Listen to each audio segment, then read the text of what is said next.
Hold on, I thought Manchester United were in financial ruin.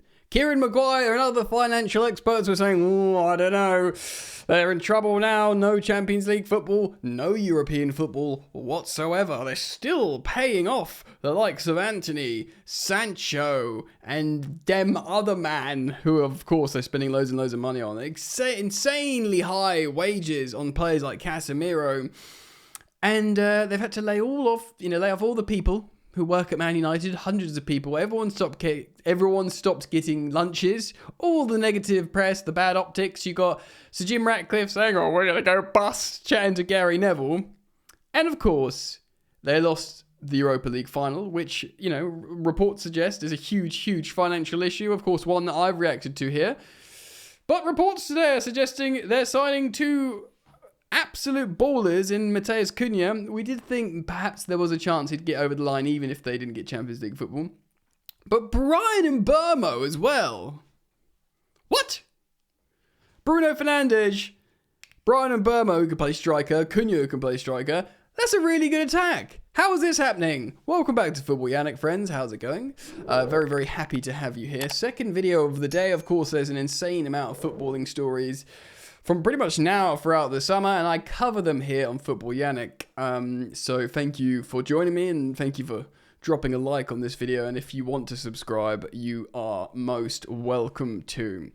So I'm going to show you the stats of Mbeumo and Cunha. I'm going to show you the X-Value stats page for context, but I'm sure many of you know they're very, very good footballers.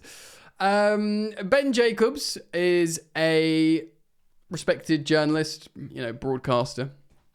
He has said this on Cunha. Of course, Cunha long been linked with Manchester United. Cunha agrees terms with Manchester United, and an approach to Wolves will follow. Manchester United are yet to hold formal club-to-club talks over the £62.5 million clause, but this is expected to change during this week, as in the talks will begin. Cunha is expected to start the 1st of July rather than the 1st of June.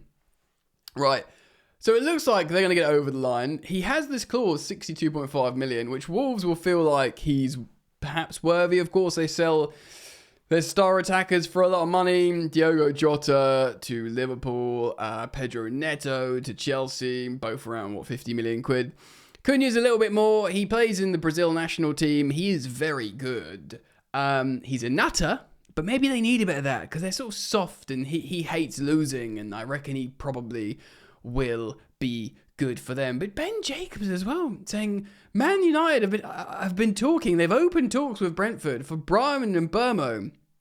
He's valued at, unsurprisingly, 50 million quid. Mbeumo's sick, bro. They're both really good. And like I said, if they buy a striker, to be honest, they don't really need to buy a striker. With the versatility of Mbeumo and Cunha, who can play as centre forwards, and Bruno Fernandes, and, the functionality of Mason Mount, and, the form of Amad Diallo, the attack is there. So they're spending the money. Is it because they finished in the dizzying heights of 14th or 15th, or wherever it was in the end, that's been enough money to suddenly drop 120 million? I mean, it was reported that they had 100 million to spend if they'd lost the final. They lost the final. These two players together are being valued at over 100 million. And, what? So that Ben Jacobs is a reputable journalist. He's reliable. This, of course, news is being aggregated across all Man United social media. And yeah, man. So I want to show you the X-Value pages because they are really good players. Arsenal are looking at Cunha and Mbeumo, so they're probably thinking, what? Although their preference, and look, Arsenal, they need a striker and a left winger. Cunha's like an attacking. He can play on the left. But he's not like a proper winger. He's not like a Bukayo Saka winger on the other side, is he? He wants to come inside way more. So there might be a profiling thing here. But this is Cunha. He's 25, so he's in his prime. His performance chart's very good. He's not great at aerials. He's even all right at recoveries. But yeah, look at this. Really strong at passing, assisting. Good at shooting and really good at carries. His heat map would dictate. Apparently he plays down here sometimes, defending deep. But yeah, left-sided attacker. I suppose perhaps this would be in replacement of the almost certainly outgoing Alejandro Garnacho, although he's going on that weird post-game tour with them. Performance, polar chart here for Cunha. Very good at expected threat from passing, as in like he does well and helpful. He helps the attack with his passes, good at dribbling, good at non-penalty XG. For attacking midfielder, he's in the top 20% for expected goals. He's very creative in expected assists, 92nd percentile. And his progression is 0-2. If you look, his progression, he's in the top 5% for expected threat. Now, look, I want to move over to Bryan Mbeumo as well, because this is the shock, bro. This is the shock. Bryan Mbeumo, God, he's got hair there. That caught me off guard. Yeah, again, really well-balanced performance spider chart here. Of course, this is on the other side, so kind of left side, right side here. But he's played a lot on a two-striker system, so not just like a right winger, like as a right forward, but definitely lighting up that flank.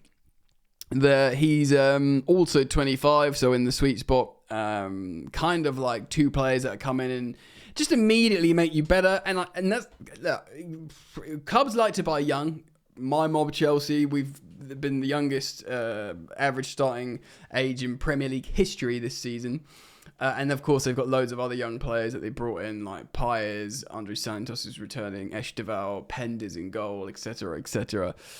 But Man United aren't in a position where they need to be intelligent and, getting on the future. They need to be good at football again. And buying a Bryan Mbeumo and a Matheus Cunha for both at age 25 is a solution for that. Let's just have a look at some of his advanced stats. And of course, it's worth mentioning as well, they're playing for Brentford and Wolves, who I think Wolves actually ended up just underneath Man United.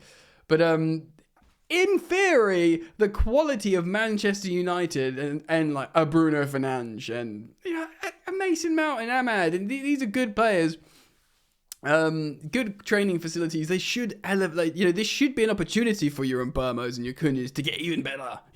Playing at the Theatre of Dreams in front of 80,000 people. The change, get out of your comfort zone, get better. Do you know what I mean? That's in theory what should be happening here.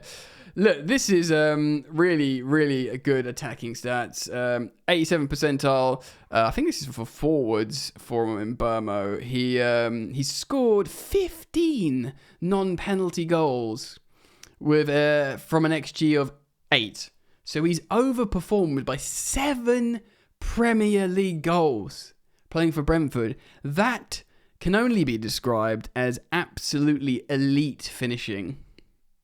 That's an incredible return, very creative, and his progression is very, very good as well. I mean, if you've got eyes, man, and you've watched Bryan Mbeumo this season playing for Brentford, I mean, him, Schade, and Wissa have been awesome. But Mbeumo seems like the guy that's sort of Arvin ready to go, because he can play striker, he can play a strike partner, he can play as a right winger.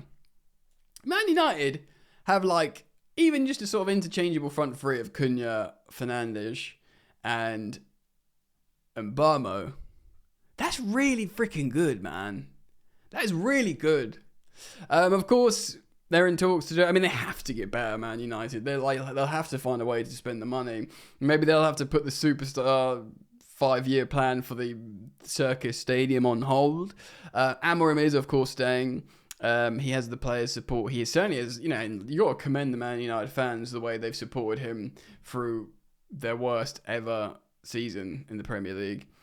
And look, as a rival fan, I quite like the cut of Amorim's jib. I like his, I like his honesty. I do think he's a good young coach. I like how he's not been a success so far for a rival's Man United as well. I got to be honest, but certainly it's a very, very interesting situation and scenario over there if they sign these great players, and then they'll be good again. I guess. But of course, as always, I will follow developments here. There's so many stories. I'm going to crack open all of them and give you my thoughts and present you the stories and data. So thank you for liking. Thank you for subscribing. Keep it locked to Football Yannick, and I'll see you back here very soon. Peace.